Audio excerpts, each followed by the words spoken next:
Welcome back. And you should have just watched the video interview with Tim O'Brien and what was the other guy's name? Carl Malantes. Carl Malantes, who's also a novelist, right? He's also a novelist. He's a Vietnam vet and Mhm. has written both fiction and nonfiction about that war. Okay. And in this interview, O'Brien talks quite a bit about his position on the war. He was anti-war, and he faced a moral dilemma that he wrote about pretty provocatively in his story called On the Rainy River. But could you, Dr. McFall, just give us a little bit of background on the Vietnam anti-war movement, because it was a pretty significant anti-war movement, right? Yeah, and so you first have to go back and remember that this war was framed and understood by people who supported the war as a good war, a war between the communist and democracy. Remember that Vietnam, the northern part of Vietnam, was being supported by China and the Soviet Union, and was perceived as an ally or even a tool of those two larger countries as a way of expanding communism into the rest of the world, right? And so originally, that's what Vietnam was supposed to be. It's a campaign in a bigger war. And there was a domino theory. There was right? a domino theory. Tell us about the domino. So the domino theory said that Vietnam was, metaphorically, Vietnam was the first in a long series of dominoes. And anybody who's been five, which I assume that includes all of you at one point or another, has played dominoes and set them up on a table. And when you push one over and they're all stacked next to each other, the whole chain goes. And so the assumption is that if North Vietnam wins in Vietnam, the next domino will be Cambodia, the next one will be Laos and Thailand and Malaysia and Indonesia and so on until the whole region goes communist. This is the reason why we're there. Okay. It is not necessarily the way it is spoken about in public, where we talk about defending democracy. But that's the problem. That's one of the reasons the anti-war movement emerges, is because the rhetoric about defending democracy seems so clearly to contrast with what's going on in South Vietnam. Right? We seem to be supporting an autocratic, corrupt government, one that destroys its own citizens, one that rigs elections, one that takes bribes and demands bribes, even from the Americans who are helping it. Why should we be sending our children, our friends, to fight for these people who are so clearly unsavory? So is the anti-war movement in Vietnam a pacifist movement or a movement against the specifics of this war? I think it depends on which part of the anti-war movement you're talking about. There certainly are pacifists there, right? And the great slogan of the 60s that says a lot about what you need to know about this, right? Make love, not war. That's a pacifist, right? It's not make good love, not bad wars. Right. So there is that element. But there's a lot of the anti-war movement that is perfectly okay with combat for ends that they believe to be moral. They just don't see Vietnam as moral, right? And there's these two iconic images, and we will show them, and I will warn you before they go up that they are graphic and they are disturbing. But they do more than, well, there's three actually, and we'll maybe try and find the third, that do more than anything else to sway public opinion, right? This is a TV war. This is a war of images rather than letters. World War II, the one we talked about with Manchester, that's a war of print, of words. This is a TV war.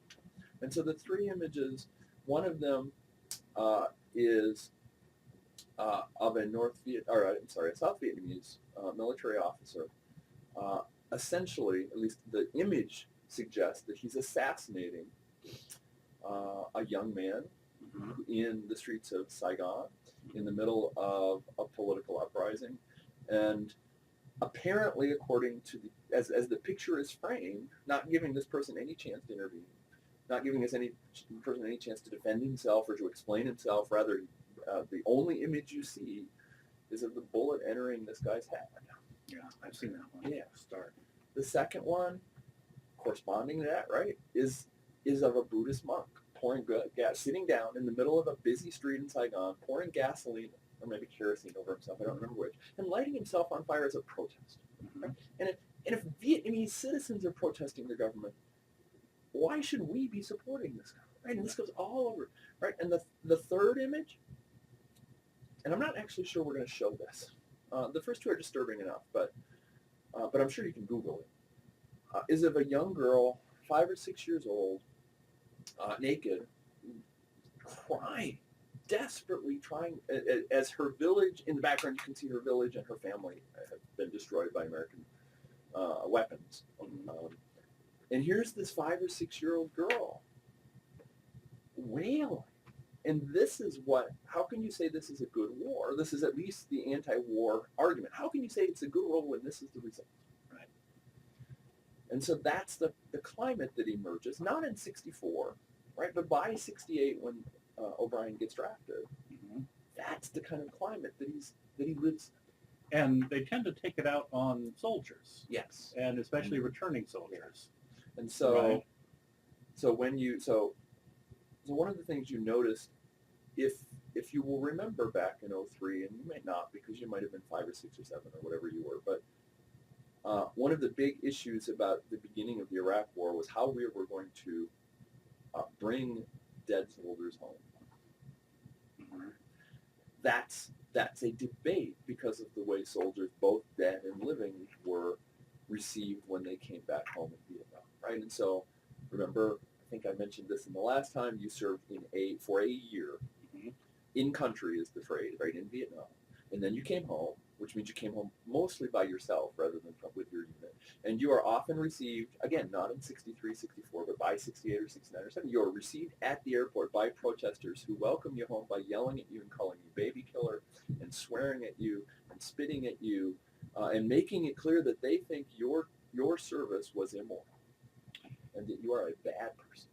And this is the moral dilemma that O'Brien paints for us in this story on the Rainy River. And where is, page 37. And this is a story that, if I recall, has a parallel element in his memoir, where he talks about something very similar happening to him. Yes, it's really quite striking. It's obviously the same story told in two different ways. It's not clear to me whether the story in his memoir is accurate, but this isn't, the On Rainy River is not meant to be accurate. Right. But they both have the same truth, right? It's both about, well, what do you think this story is about? Well, it's a story about a young man who happens to have the same name as the author, Tim O'Brien, facing a moral choice that in most generations would have been seen as a choice between bravely and morally fighting for your country or running away like a dirty, rotten, yellow-bellied coward. But in this generation, it's framed exactly inversely, so that it's a moral choice between leaving and refusing to fight in a war that you consider immoral, or being a coward and giving in to the pressure of your family, your community, your society, and going to a war that you don't believe in.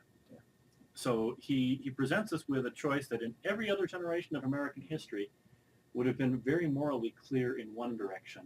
And he comes to the conclusion that he made the wrong choice, that he made the choice based probably on that 200 years of history. He made the choice not to be a coward, and that was the cowardly choice. The braver choice would have been to reject his family, to reject his community, to leave his country, and to not participate in this immoral war. And I think this is constructed stylistically as a way to focus your reader's attention on the choice, right? These are essentially solitary stories in both books. Here you've got this kind of quiet, ambiguous, older guy, sort of a guru mentor figure. He's a guru mentor figure, like Dumbledore. But also, there you go. But also a blank slate, right? Because he never really says much, and allows Timothy O'Brien's character, whoever this is, to kind of muse and to reflect and to struggle. The same kind of things happens in his memoir.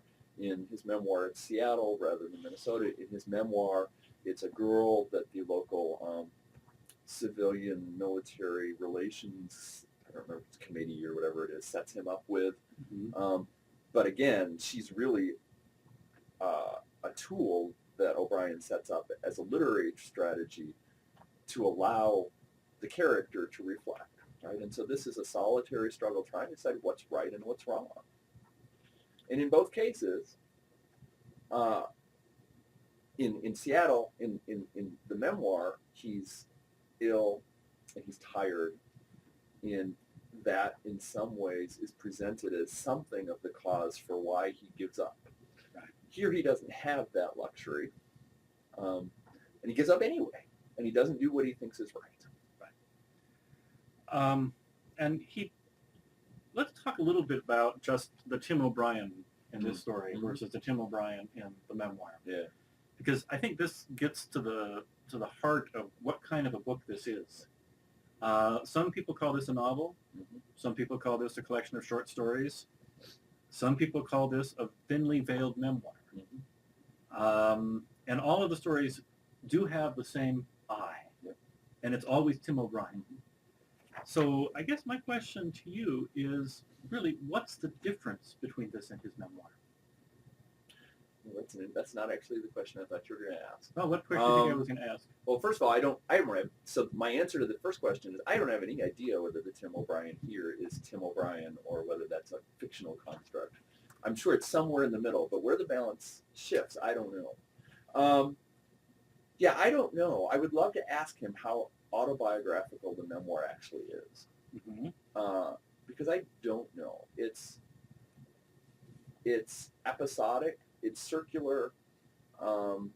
It is similarly constructed, I think, to get at truth rather than Mhm. care so much about accuracy. It probably is more accurate.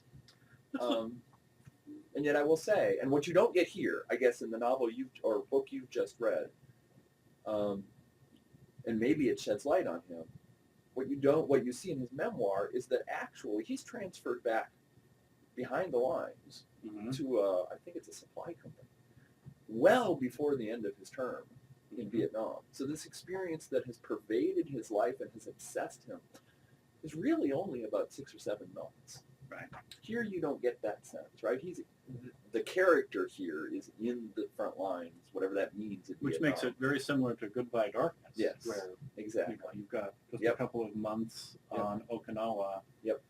Except he's scattered Yeah. those months throughout the book to make it, I don't know why.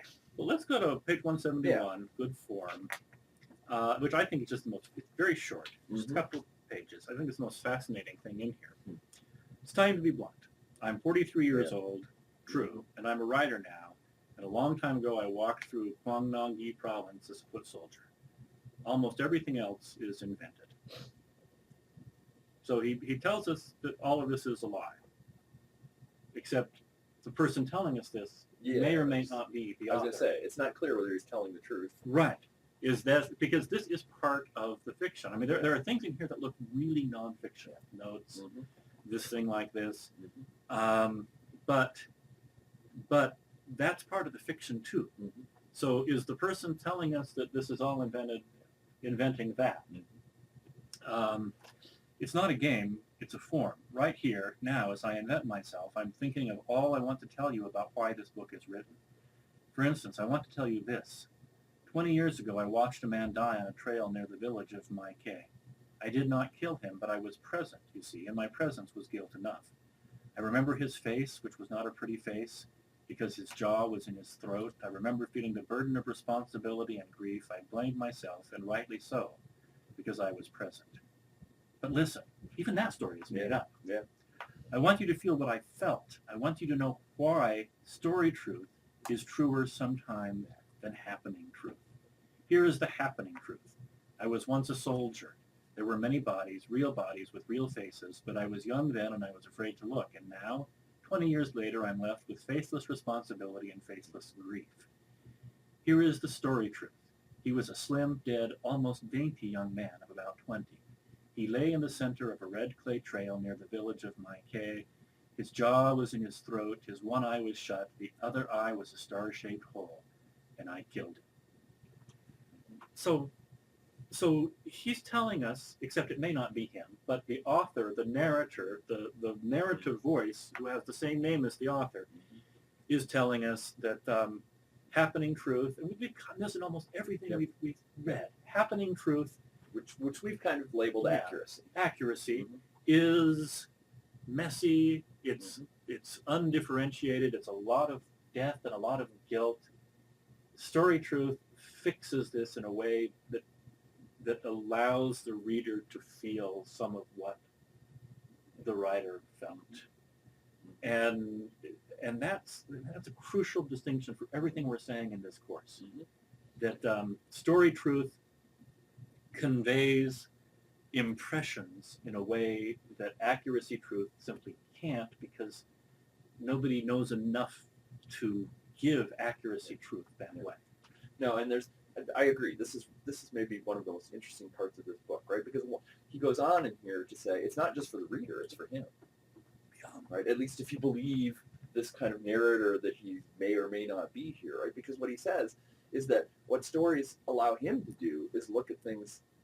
I can look at things I never looked at, right? I can attach faces to grief and love and pity and God. I can be brave, right? And so, if you believe that, he's writing it as much for himself, and he's allowing himself to revisit a time and change his mind, right? Because right, why he's responsible is because he didn't see, right? And this will let him see, right? And he can somehow make himself a better person, right?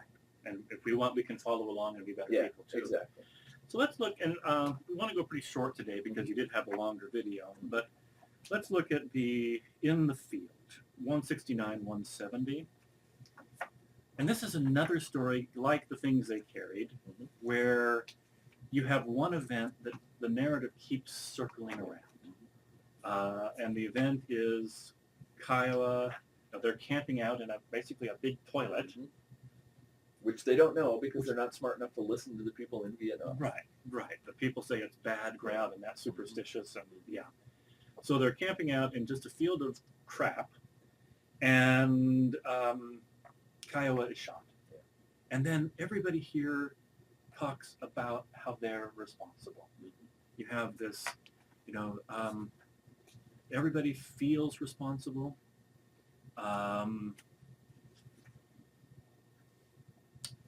The lieutenant, what's his name? Jimmy Cross. Jimmy Cross feels responsible because, hey, he's a 24-year-old kid. He never wanted the responsibility for all these men, and he's just trying to get the job done, and he doesn't pay any attention to the fact that they're camped out in a And this toilet. is the theme, right? Jimmy Cross has shown up before in that first story where he gets people in trouble because he's thinking of his girlfriend or the person he wants to be his girlfriend. But is it really his fault?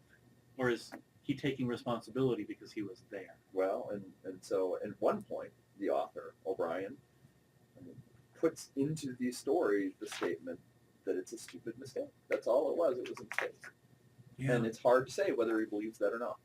But then you have the other guy who was showing him a picture of his girlfriend and turned on the flashlight. Yep. And then he feels responsible. And the one guy who didn't manage to pull him out. Yeah. The guy who could have. So there's this responsibility that kind of is diffused, and everybody feels that responsibility. Okay, what page are we on? 169. Yeah. 170. When a man died, there had to be blame. Yeah, finish that. Jimmy Cross understood this. He's the lieutenant, remember. You could blame the war. You could blame the idiots who made the war. You could blame Kiowa for going to it. You could blame the rain. You could blame the river. You could blame the field, the mud, the climate. You could blame the enemy. You could blame the mortar rounds. You could blame the people who were too lazy to read a newspaper. Worth noting, there's a break in that paragraph, right?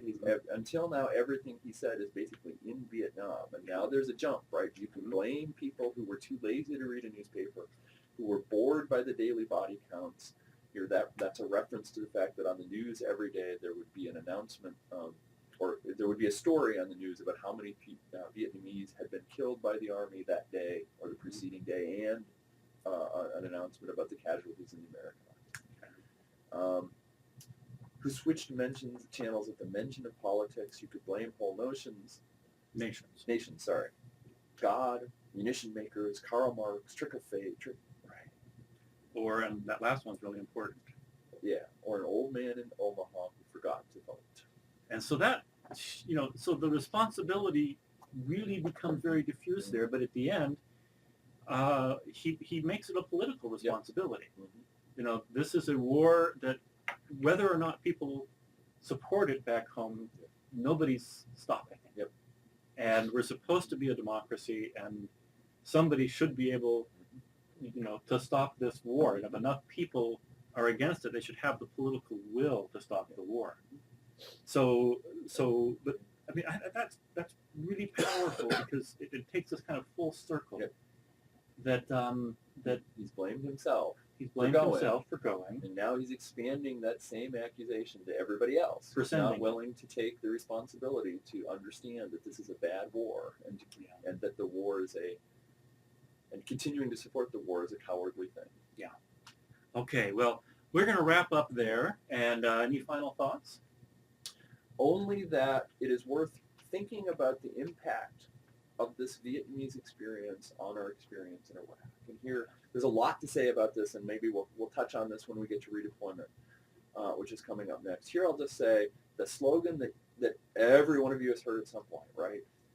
Regardless of, and I forget how it goes now, but regardless whether you support the war, you should support the soldier, right? That comes out of this Vietnamese experience, where the perception is that Americans at home betrayed the American soldiers when they came back because they got blamed for a policy that was bad. And the question then that grows out of O'Brien's book, I think, I would be interested to ask O'Brien if he agreed, because O'Brien in a lot of ways is saying that you should blame the soldiers for not doing the right thing by leaving. But you should also blame the politicians. You should blame And the old men in voters, Omaha. and the old man in Omaha who forgot to vote. Yep. Okay. Well, thank you very much, and we will see you soon.